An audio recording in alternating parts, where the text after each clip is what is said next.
Hello there, and we welcome you back in a Jim Whalen Boardwalk call for the Red Fox Report post-game coverage of your MAAC semifinal matchup between Marist and MAAC. Alongside of me is William Rosen, Nick Chiarito, Mike Duda. Yours truly is Nate Babcock. Will, how did this one play out? Well, two very well-coached teams battling out against each other. Justin Menard trying to lead the Red Foxes to their first championship appearance since 2023, but they would have to go through Joe Gallo. Late in the first, Kavere Kennedy, MAAC Player of the Year, posting up Justin Menard, kicks it out top of the key, Dorsett. He would go on to have 11 first-half points and play the full 40. Less than a minute in the first, great passing all around. Menard finding Blackwell on the transition cut. He would tie the game. Justin Menard led the game with 6 assists. Final seconds of that first half, Ty Dorsett drives up the court with a chance to extend the lead before a miss. Jaden Collins-Roberts would get the board, and Collins would cross the timeline, heave it up, and miss the half-court shot. MAAC leads by 2 going into halftime. As we go to the early part of the second half, Marist trying to make some noise. The pass tipped by Kavere Kennedy, and he runs out in transition, capping off an 8-0 MAAC run. The Player of the Year finished with an inefficient, though, 16 points, going 5 of 17. Inefficient. I know. Inefficient. Just over 15 minutes to go. Blackwell surveys, hits the top key 3. Rajan ties it at 40 after a 6-0 Marist run. He finished with 15 points for a team-leading 20th time in double figures with just under 5 minutes left. JCR finds Jaden Daughtry. What? Did you see that? 360. I can't believe he hit it, Will. Let's take a look at this again. It was a Dr. J or JD. I honestly have never seen an and one like that. He finished with 10 points, going 0 of 3 from the line. Couldn't convert on the three-point play right there. As we go less than 2 to play, MAAC looking for a shift. Dorsett finds Brunga at the top of the key, fires off the contested interior shot. No, he goes outside, back to Dorsett for a career-high 23 points. MAAC takes the 1-point lead. On the ensuing play for the Red Foxes, a chance to regain control. Blackwell, isolation, top key 3, misses. Rajan can't get it to go as the next few plays were pure madness. Inside, Parby Kabama misses the point-blank shot. Kabama again, and it's blocked out of bounds. Another chance for the Red Foxes. This time Menard can't get it to go. Blocked out of bounds once more.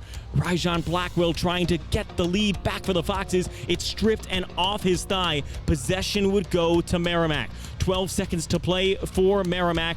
Dorsett trying to end it. One-on-one with Blackwell. Dorsett can't get anything. No rim. Daughtry would corral.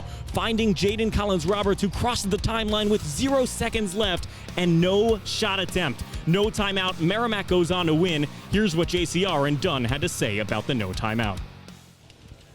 Panicked a little bit, to be completely honest. I thought that the shot was good. They were going to call it the horn, like the horn. Yeah, what Jaden explained to me out there was the horn Yeah. goes off, and your first deal is to just stop playing. But even, he'll say he should have called it, but I told myself right before that play we had one, and being the point guard, I should have been able to just get it all across the court. Probably would have had 1.5 seconds somewhere around there to play if I call timeout, and you never know. So Yeah, and listen, I'm just going to interject. I mean, look, at the end of the day, we talked about it in a timeout. If we got the stop, we got a clean outlet. We wanted to throw the ball up. If it wasn't clean, we were going to call timeout. It's not on Jaden, it's on me. I didn't call a timeout. It'll eat at me for years.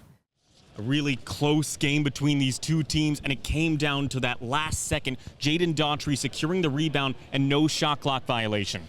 Well, the last time Marist played in a game where they held an opponent under 60 and lost was early in the season against Harvard, and it ended in a similar way. JCR committed a foul in that game. This time, post-game, he said he told himself that there was a timeout, didn't call it, and it was just unfortunate how their season ended. He was trying to put the blame on himself. John Dunn was trying to put the blame on himself. Really tough situation. Yes, in all of reality, you do have to know that you have a timeout there, and regardless, there's no penalty for calling a timeout there, but a lot of things didn't go their way. You can point to that last play, but there was a lot more in this game for Marist, and a lot of positives, too. I mean, they kept up with a perennial contender in MAAC. I think the key is the live ball turnovers. Mm-hmm. Absolutely. Joe Gallo said that when they have at least 35 deflections in a game, they win about 90% of those. They had 39, they had 20 turnovers, and a lot of them were in live ball situations, which got them in transition. The story of this matchup throughout the season was Merrimack won points off of turnovers. In the regular season, it was 42-15, and today was 19-11. Yeah, it was a chess war out there between John Dunn's defense and Joe Gallo's defense. They mentioned it both in the post-game presser, how much of a battle this truly was, and it really came down to what coach outcoached who. What coach outcoached who, but it was really Ty Dorsett for the Merrimack Warriors, who was not really billed as that 1 or 2 coming into the matchup. Both coaches definitely didn't have this come out performance from Dorsett on the radar. Yes. Yeah. Both Dorsett and Shelton just offer a nice spacing all over the floor, but Dorsett just hit big shot after big shot, 23 points, 8 for 14 shooting. Just a spectacular showing from him. And in the post-game, both Shelton and Kavere Kennedy were saying, hey, we think this guy should have gotten all MAAC recognition in some regard. Yeah, we did. He should have as well, and he really played like it tonight. I think the most impressive part about his performance, and Shelton as well, is that they played the entire game. Mm-hmm. Merrimack goes on to face a really tough team in Siena. Yeah, Siena as stout as any on both sides of the ball, led by Gavin Doty. And Justice Schultz and Francis Fullafact. And McNamara. And all of them, of course, Jerry McNamara. Yeah. All 3 of those players did earn all MAAC honors in some way, shape, or form. This is going to be a dogfight of a coaching matchup. Joe Gallo, Jerry McNamara. It's going to be a fun watch. It's going to be a chess battle. You'll be tuning in on ESPN 2, I assume? Absolutely. ESPN 2. As Marist falls here against Merrimack, a 1-point contest. The season ends. Seniors will be departing. John Dunn can't get back to the championship game with his squad of 2026. Marist season concludes. The Merrimack and Siena game tips off Tuesday at 9 p.m.